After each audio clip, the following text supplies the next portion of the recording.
नमस्कार. मी आपल्या सर्वांची डायरी प्रवीण दवणे यांच्या मैत्रीचं जीवन संगीत या लेखातील आपण 6वा भाग पाहत आहोत. मैत्रीशिवाय आयुष्य म्हणजे आकाशाशिवाय पृथ्वी.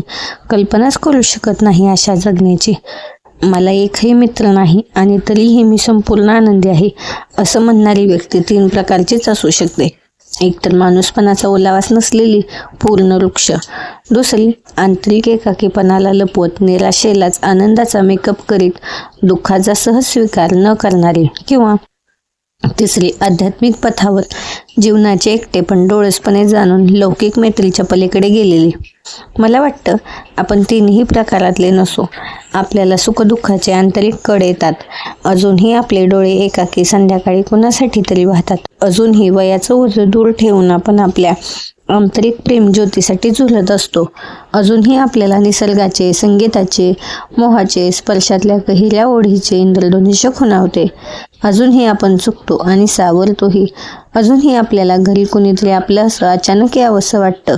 अजूनही जिव्हाळ्याच्या माणसासाठी ऊन पिठलं भाकरी करावीशी वाटते. अजूनही आपल्याला वाटतं वय थोडं मागं जावं आणि पुन्हा ते अधीर वेडेपण अंगी भिनावं. अजूनही आपल्याला कडाक्याच्या थंडीतली रेशमी चटके देणारी शेकोटी आवडते.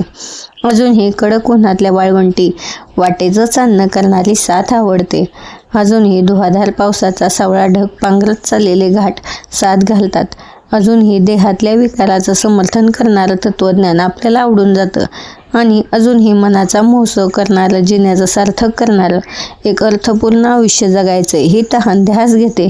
हे सगळं आपल्या सगळ्यांमध्ये आईच्या पंखोबेत एकमेकाला बिलगून बसलेल्या पिलांसारखं खेटून बसले.